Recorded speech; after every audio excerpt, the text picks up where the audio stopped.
Église Christ vit en moi.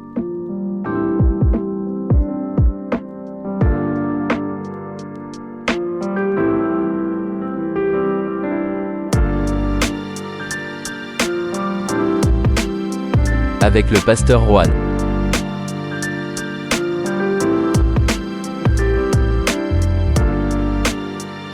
Dieu vous bénisse.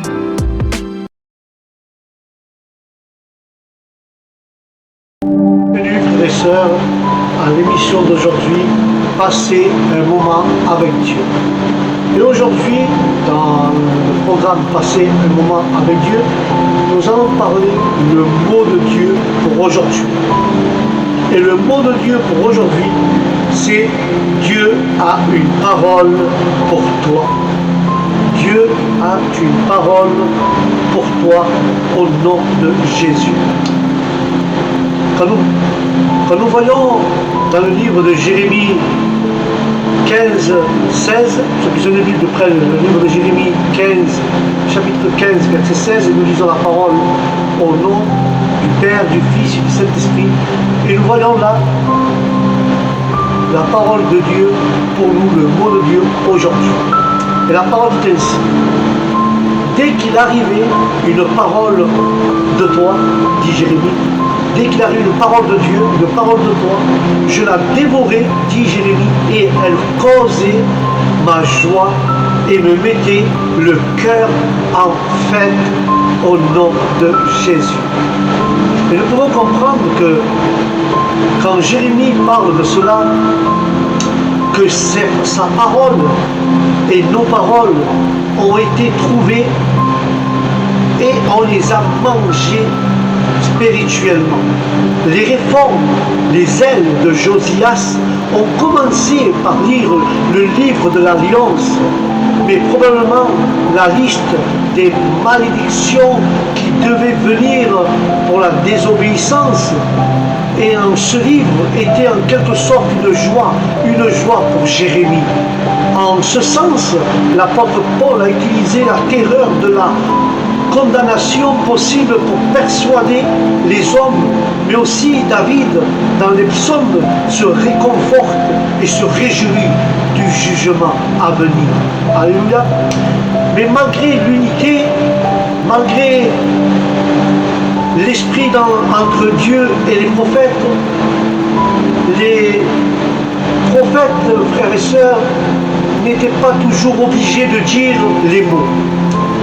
Et nous voyons que Jérémie ne voulait pas le dire parfois, car la lassitude de tout cela le submergeait et pourtant il se sentait incapable de s'éloigner.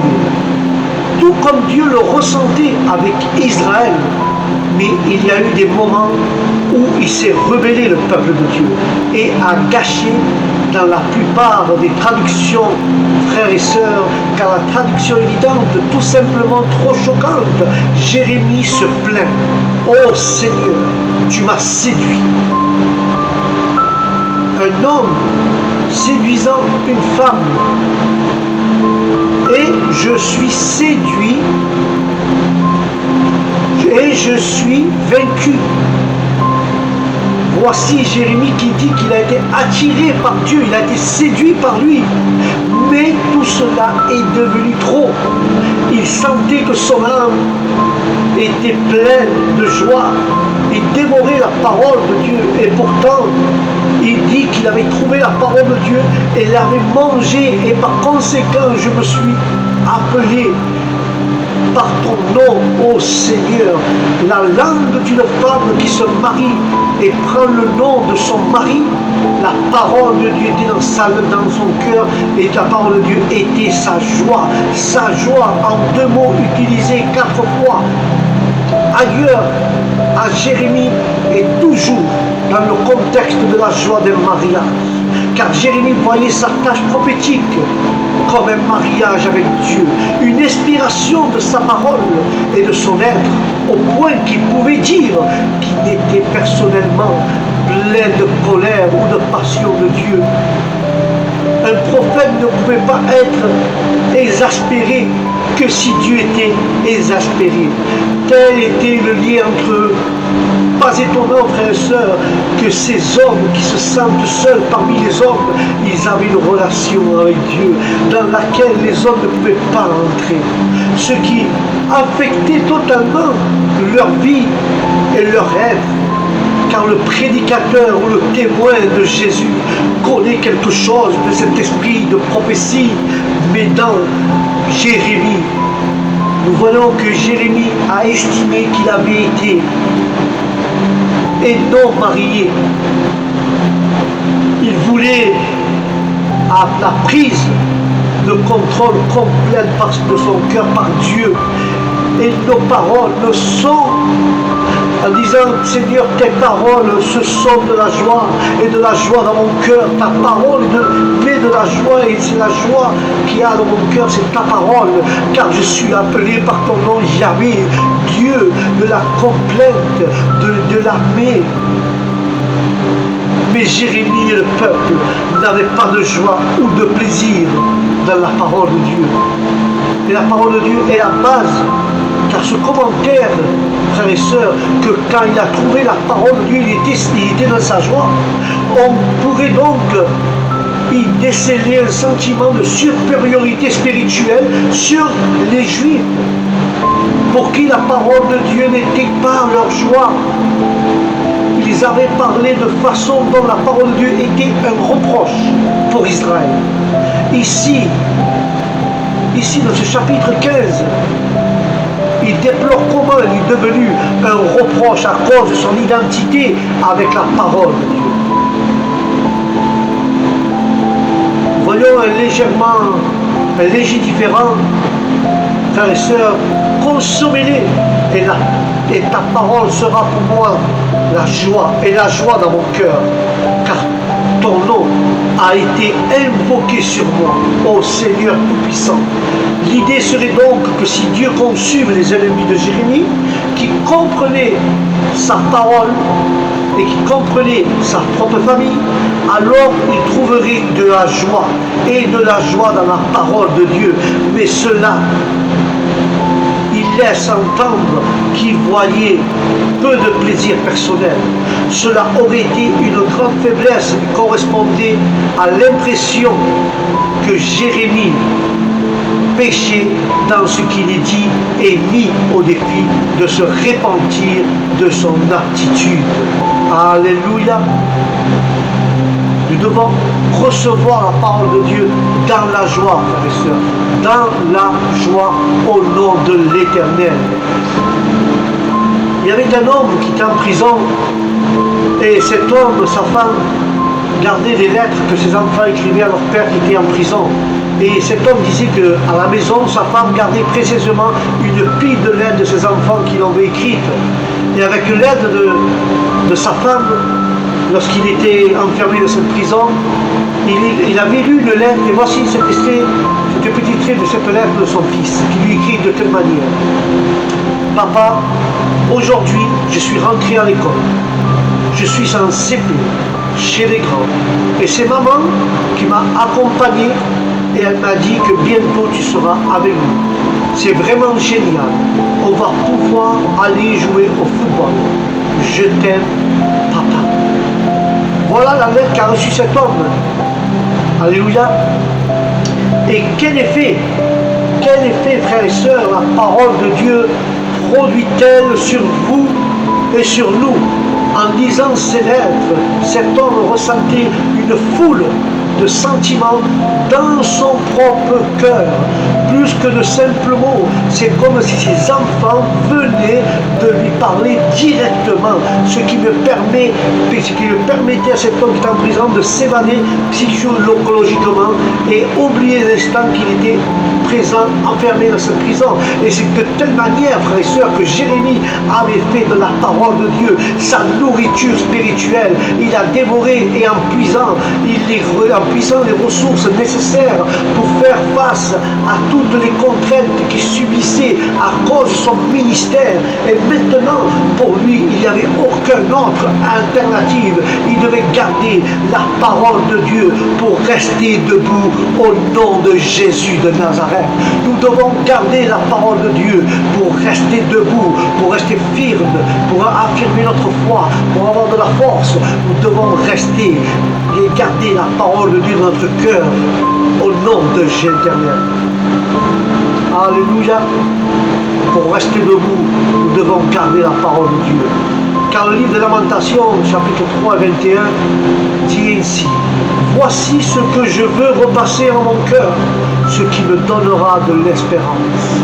Le livre de Lamentations, frères et sœurs, 3, 21, nous allons le voir ensemble. Ce livre de la Lamentation, 3, 21. Voilà, on va le voir ensemble avec la grâce de Dieu. Lamentation 3, 21. Là, Jérémie est en train de dire: je me souviens de cela, et donc j'espère. Il fait référence de ceci, semblait faire référence à la grâce de l'Éternel qu'il commente dans le livre de Jérémie 22. Et Jérémie n'avait auparavant regardé que négativement ce qui se souvenait. Mais une ancienne vie de paix et de prospérité. Mais maintenant, il se souvient de nombreuses grâces de l'Éternel envers lui. Et encore une fois, nous avons une leçon ici pour nous, frères et sœurs, ceux qui sont dans la dépression. Nous pouvons nous concentrer uniquement sur les pertes passées, car les négatives, mais nous pouvons aussi choisir de nous souvenir de toutes les grâces passées. Mais nous avons un certain pouvoir sur ce dont nous nous souvenons. Et c'est pour ça que Jérémie, qui avait été sauvé de la mort dans le donjon et d'autres complots dans sa vie, par la grâce divine seule, avant de nombreuses grâces, donc il pouvait se souvenir au nom de Jésus. C'est pour ça que je te pose la question. Et vous qui m'écoutez, toi qui m'écoutes, tu penses à toutes les grâces que Dieu a fait dans ta vie, toutes les grâces que Dieu a accomplies dans ton passé?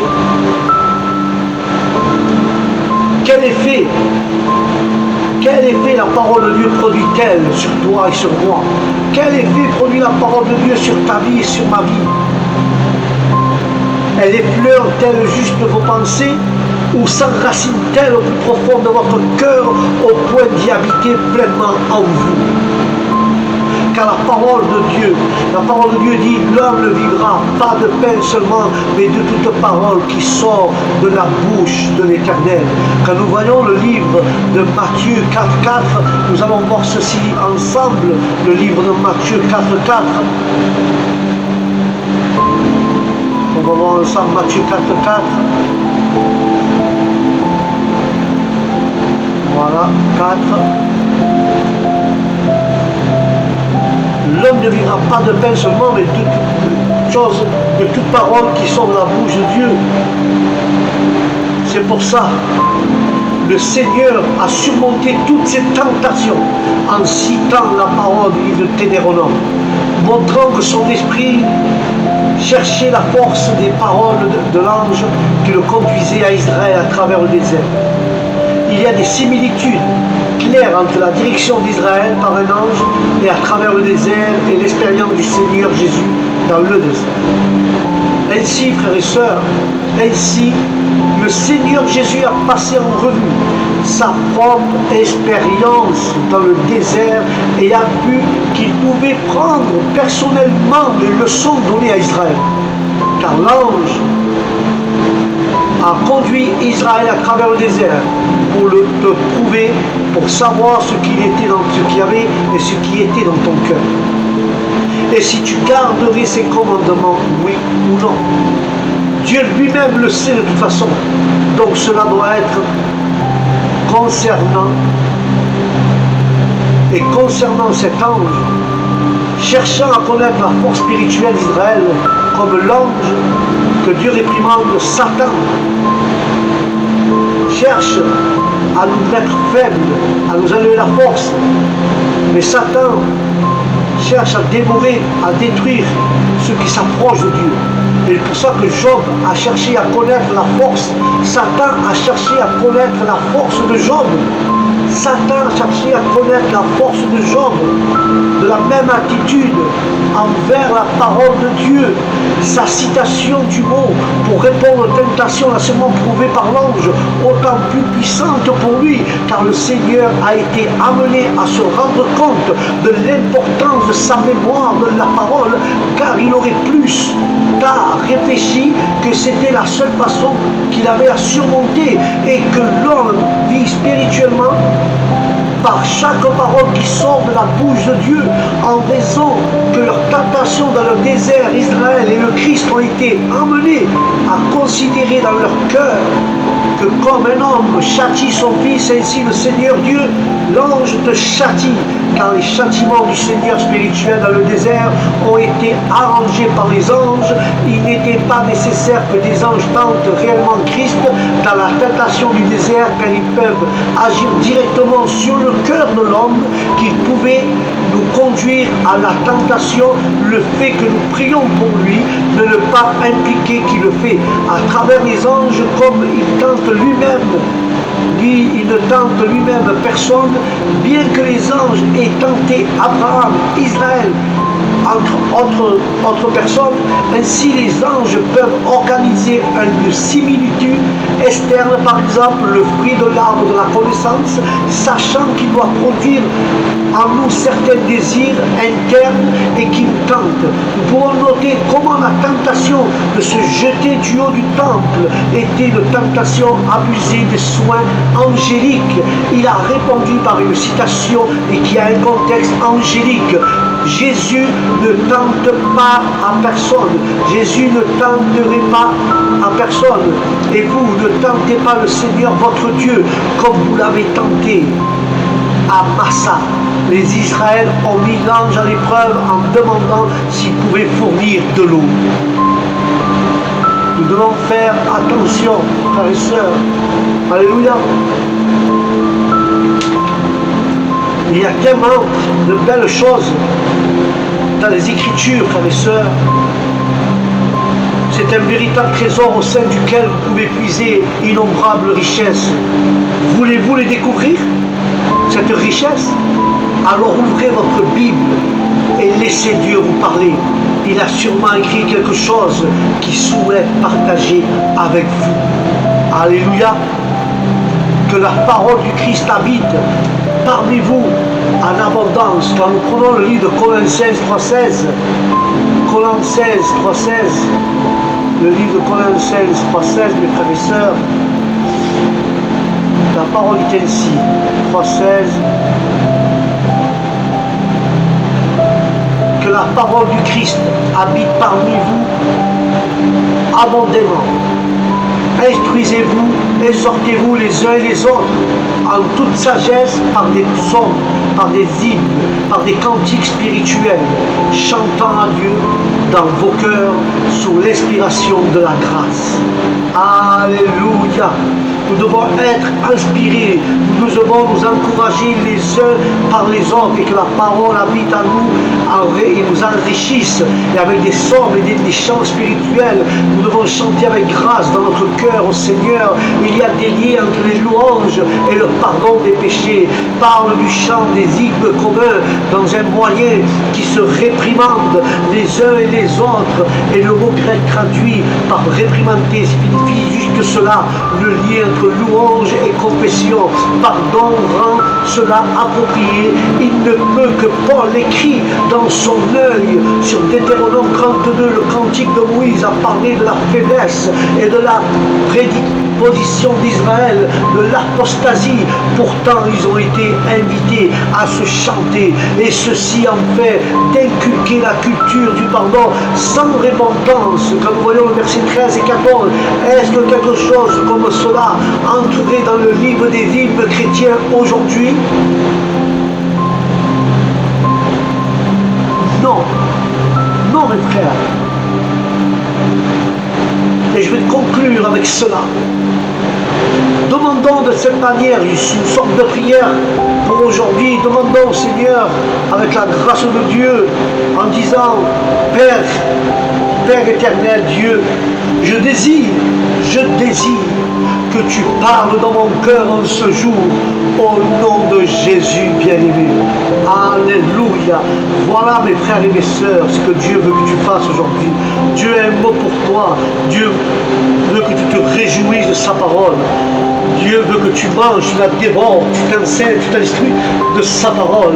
Dieu veut que tu sois avec lui seul à seul et que la parole de Dieu te cause la joie dans ton cœur et que ton cœur soit en fête et que tu recherches cette richesse avec abondance. Dieu te demande aujourd'hui qu'il a une parole pour toi. Dieu veut que tu prennes sa parole et tu la dévores et que sa parole te provoque la joie. Je ne sais pas si tu es triste ce matin, je ne sais pas comment tu te trouves aujourd'hui, mais laisse-moi te dire que Dieu t'a parlé dans ton cœur avec la grâce de Dieu. Et je remercie l'Éternel pour le mot d'aujourd'hui. Que la parole de Dieu soit une joie dans ton cœur. Alléluia. Voilà mes frères et mes sœurs. C'était le mot de Dieu pour aujourd'hui.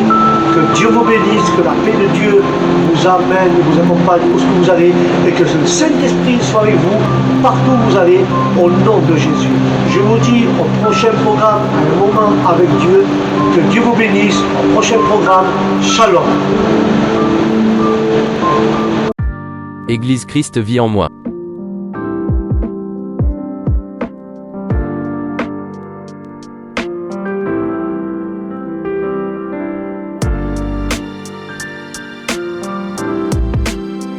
Avec le pasteur Juan.